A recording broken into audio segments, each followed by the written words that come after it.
Friends, எல்லாருக்கும் வணக்கம். இன்றைக்கி நம்ம என்ன பார்க்க போகிறோன்னா, நான் இட்லிக்கு அரைக்க போகிறேன். நான் முன்னாடியே போட்டிருந்தேன் புது கிரைண்டர் வாங்கியிருக்கேன்னு.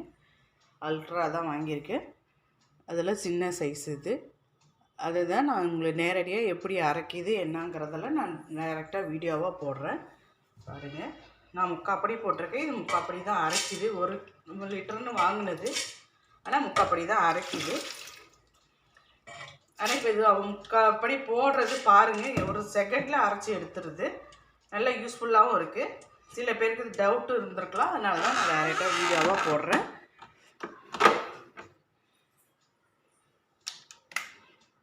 இது கிரைண்டர் ஓடும் போது நான் பேசுகிறது காதில் விழுதா என்னன்னு தெரியாது. முடிஞ்ச அளவுக்கு நான் சத்தமாகவும் பேசி சொல்கிறேன் உங்களுக்கு.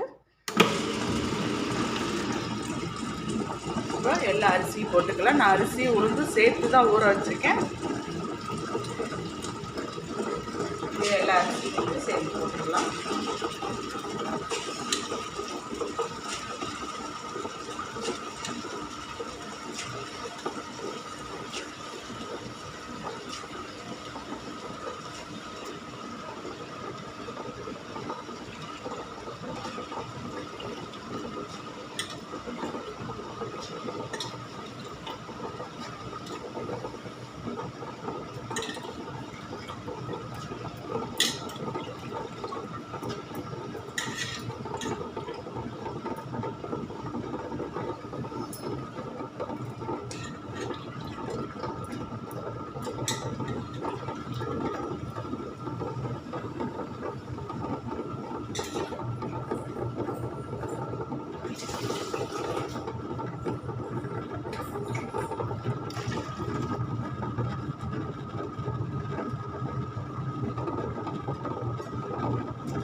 எல்லாத்தையும் போட்டு அரிசி எல்லாத்தையும் போட்டுட்டேன். பாருங்கள், இதே மாதிரி ஒரு துடுப்பு மாதிரி கொடுப்பாங்க. அதால் புதுசாக பண்ணுறவங்கன்னா அதே மாதிரி பண்ணுங்கள். எங்களுக்கெல்லாம் நல்லா ஹேபிட் ஆகிட்டு, அதனால் நான் கையை வச்சு தான் தள்ளி விடுவேன். நான் எப்போதுமே அரிசி உளுந்து சேர்த்து தான் ஊற வச்சுருவேன். இந்த இது நல்லா கழுவிட்டு தான் ஊற வச்சுருக்கேன். அதனால் அந்த தண்ணியோடு சேர்த்து டைரெக்டாக போட்டேன். நான் உப்பையும் இதிலே போட்டு தான் அரைச்சிடுவேன் லாஸ்ட்டாக. அப்புறமா 2 எண்ணமாக மாற்றி வச்சு புளித்த உடனே எடுத்து ஃப்ரிட்ஜில் வைக்குவேன். ஒரு இதை நாளைக்கு யூஸ் பண்ணிப்பேன். பாக்கி வரதை எப்போ இட்லி தோசை வேணுமோ அந்த டயத்தில் நான் யூஸ் பண்ணிப்பேன். இது நான் கிரைண்டர் விரும்பம் பண்ணுறேனோ இல்லை அதுக்காக ஏதாவது சொல்லணும் எதுவுமே கிடையாது. என்னோடய அனுபவம் இது வாங்கினது நல்லா சூப்பராக எனக்கு யூஸ் ஆகுது. நான் இட்லி தோசை அடை இந்த மாதிரி எல்லாத்துக்கும் நான் இதில் தான் இப்போ அரைக்க ஆரம்பிச்சிருக்கேன். சிறுதானியம் போட்டால் கூட இப்போ மிக்சியில் அரைக்கிறது இல்லை, நான் இதில் தான் அரைச்சிக்கிறேன். இப்போது நல்லா யூஸ்ஃபுல்லாக இருக்குது. அதுக்கு மேலே ஒரு மூடி இருக்குது பாருங்கள், அதுவும் இப்படி போட்டுக்கலாம். இது ஒரு ஃபேமிலிக்கு நல்ல யூஸ்ஃபுல்லாக. 2 பேர் இருக்கிறவங்களும் அரைப்படியும் ஈஸியாக அரைச்சிடுது. இல்லை ஃபுல்லாக 4 பேர் இருக்கிற ஃபேமிலிக்கு இது நல்லா யூஸ் ஆகிறது. அதனால தான் சரி இது உங்களுக்கு டைரெக்டாக ஒரு வீடியோ சின்னதாக போடலான்னு சொல்லி போட்டுட்ருக்கேன். இன்னும் கொஞ்சம் நாள் ஓடட்டும். நம்ம உப்பு போடும்போது உங்களுக்கு எப்படி காட்டுறேன். நான் இப்போ இதுலேயே உப்பு போட போகிறேன். நீங்கள் எப்படி அரைப்பீங்கன்னு தெரியாது. நான் இதுலேயே தான் அரிசி உளுந்து ஒன்றா தான் ஊற வைப்பேன். ஒன்றா தான் சேர்த்து உப்பு போட்டு அரைச்சி எடுத்து வச்சுருவேன். இது 3/4 படிக்கு உள்ள உப்பு போட்டிருக்கேன். நீங்கள் எடுத்துக்கிட்டு இல்லை, எங்களுக்கு அந்த ஹேபிட் இல்லை, நாங்கள் வழிச்சிட்டு கையால் அப்புறமா கரைச்சிப்போங்கிறதோ அதுவும் பண்ணலாம். நான் இப்படி தான் பண்ணுறேன். பாருங்கள், நல்லா அரைப்பட்டுச்சு. இன்னும் கொஞ்சம் நேரம் இருக்கணும். மாதிரி 5 நிமிஷத்துக்கு ஒரு நடை மட்டும் இப்படி எடுத்து ஓரெல்லாம் தள்ளி விட்டிங்கன்னா நல்லா மைய அரைச்சி வந்துடும். நமக்கு இட்லியும் நல்லா சூப்பராக கிடைக்கும்.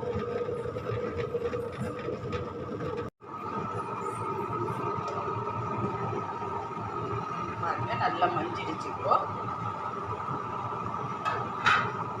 நம்ம ஆஃப் பண்ணிடலாம்.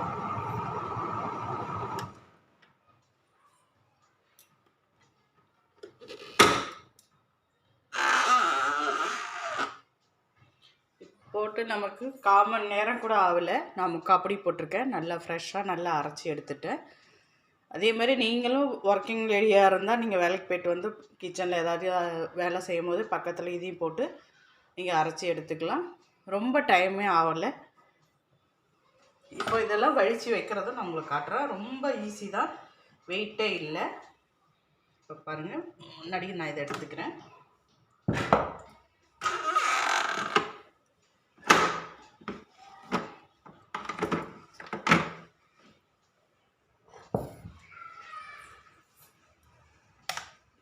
இப்போ உங்களுக்கு மாவு குழவி எடுத்துகிட்டு அப்படியே கிரைண்டரோட மூடி போட்டு எடுத்து ஃப்ரிட்ஜில் வைக்கிறதுனாலும் வச்சுக்கலாம். இல்லை வேறு பாத்திரத்தில் மாற்றிட்டு இந்த கழுவி எடுத்து வைக்கிறதுனாலும் எடுத்து வைக்கலாம். இதை நான் வேறு பாத்திரத்தில் மாற்ற போகிறேன். அதோடையும் சேர்த்து இதில் காட்டுற பாருங்கள்.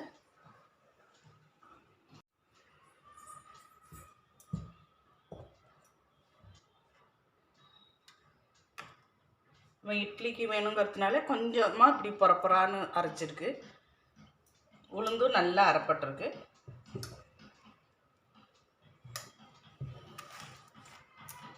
முதல்ல குழவியில் இருக்கிறத வழிச்சு எடுத்துக்கலாம். இதில் வழித்து எடுக்கும் போது எப்படியும் கொஞ்சம் மாவு இதில் இடுக்கில் இருக்கிறதெல்லாம் போக தான் செய்யும். நான் அப்படியே விட்டுடுவேன். இல்லைன்னா திருப்பி எல்லாத்தையும் வழிச்சிட்டு கொஞ்சமாக தண்ணி விட்டு அதில் நல்லா கிரைண்டரை திருப்பி ஓட விட்டு வழித்து அந்த தண்ணியை மாற்றி வச்சுப்பேன். சப்போஸ் நாளை காலையில் நமக்கு இதில் மாவு கலக்கும் போது தண்ணி வேணும்னா அந்த தண்ணி எடுத்து விட்டுக்கலாம். இப்போ இதில் நமக்கு உப்பு போடுறதுக்கு வேலை இல்லை, உப்பு போட்டு அரைச்சிருக்கோம். இந்த மாதிரி வீடியோ எதுக்கு போடுறேன்னா, ஒரு கிரைண்டர் வீடியோ பார்த்துட்டு கேட்டிருந்தாங்க எப்படி உங்களுக்கு பிடிச்சிருக்கா அப்படின்னு. நல்ல ஒர்க் ஆகுது. நான் நிறைய இப்போ யூஸ் பண்ணுறேன். வாங்கினத்துலேருந்து நிறைய நடை நான் இப்போ போட்டுட்டேன். 2 நாளைக்கு ஒரு நடை இட்லிக்கு போடுறேன். நல்ல யூஸாக தான் இருக்குது. அதுக்கு தான் நான் இந்த மாதிரி அரைச்சியும் காட்டுறேன். புதுசாக வாங்குறவங்களுக்கு இல்லை புதுசாக கிரைண்டர் போடுறவங்களுக்கெல்லாம் யூஸ்ஃபுல்லாக இருக்குங்கிறதுனால தான் இப்படி நான் அரைச்சி போட்டு வீடியோ போடுறேன். இல்லைன்னா கிரைண்டர் மாவு அரைக்க எல்லாருக்குமே தெரியும், புதுசு கிடையாது. எங்கள் வீட்டில் நாளைக்கு இட்லி தான். இப்போ மிளகாப்பொடி இடித்தேன், அதுவும் ஒரு வீடியோ உங்களுக்கு போட்டிருப்பேன். இட்லி மிளகாப்பொடி என் பையனுக்கு ரொம்ப பிடிக்கும். இங்கெல்லாம் சட்னி கொண்டு போக மாட்டாங்க. இட்லி பண்ணி அதில் மிளகாப்பொடி நல்லா எண்ணெய் போட்டு பரட்டி தான் எடுத்துகிட்டு போவாங்க. சட்னி சாம்பார் டப்பாலேருந்து கீழே ஊற்றிடும். இல்லை இன்னும் ராத்திரி மத்தியானம் சாப்பிடும் போது உங்களுக்கு புளிச்சு போயிடும், இல்லை ஸ்மெல் வரும். டப்பாவில் போட்டு எடுத்துகிட்டு போகிறது இல்லையா, காலையில் 8 மணிக்கு முன்னாடியே எல்லாம் போட்டு எடுத்து வச்சுருவேன். அதனால் மிளகாப்பொடி தடவி தான் எடுத்துகிட்டு போவாங்க.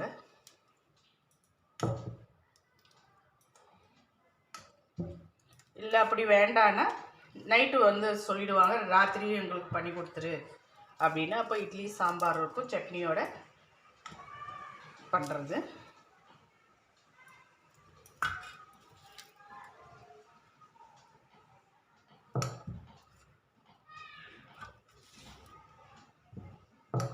இதெல்லாம் சொன்னேன் இல்லையா எவ்வளோ மாவு அதில் போகும்னு. இப்படி அது வேணுங்கிறவங்க யூஸ் பண்ணிக்கோங்களாம், வேண்டான்னா நீங்கள் அப்படியே கழுக போட்டுடலாம். நான் எப்படி தண்ணி போட்டு அதில் கழுகுறதுன்னு அதையும் நான் போட்டு காட்டுறேன். நான் இதை பாத்திரத்தில் வேறு மாற்றிக்கிறேன்.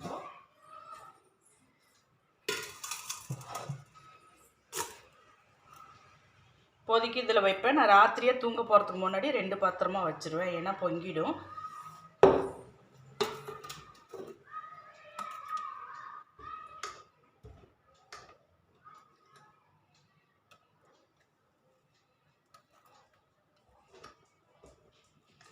இந்த பாத்திரம் மாற்ற வேண்டாங்கிறவங்க அப்படியே ஃப்ரிட்ஜில் வச்சுக்கலாம்.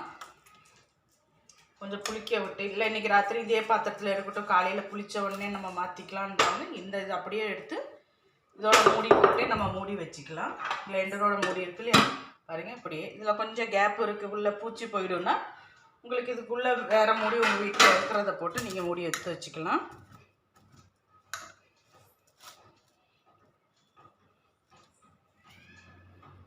இப்போ பாருங்கள், கொஞ்சம் மாவு கழுவியில் இருந்ததில் அது போடுறதுக்காக தான் உங்களுக்கு காட்டுறேன் எப்படி எடுக்கிறதுன்னு.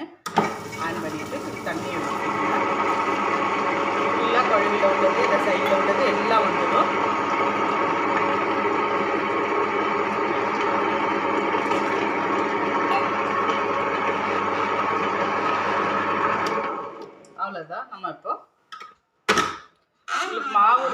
கட்டியாக இருந்தால் நீங்கள் அதை எடுத்து மாவுலேயே விட்டுக்கலாம். இல்லை அப்படின்னா நீங்கள் அதை தனியாக எடுத்து ஒரு வட்டாவில் எடுத்து வச்சுக்கலாம். அது பாருங்கள் ஃபுல்லாக இருந்த மாவு எல்லாமே வந்துடுச்சு. அவ்வளோதாங்க, ரொம்ப ஈஸி தான் அது. அதனால இந்த கிளைண்டர் எனக்கு ரொம்ப யூஸ்ஃபுல்லாக இருக்குது. நான் சொன்னேன் இல்லையா, இப்போ 2 நாளைக்கு ஒரு தடவை ஃபுல்லாக நான் இப்போ போட்டு அரைச்சி முக்காப்படி போட்டு நான் அரைச்சி எடுத்து வச்சுக்கிறேன். எனக்கு ரொம்ப யூஸ்ஃபுல்லாக இருக்குது. அது உங்கள் கூட ஷேர் பண்ணுறதுக்கு தான் இந்த வீடியோ போட்டேன்.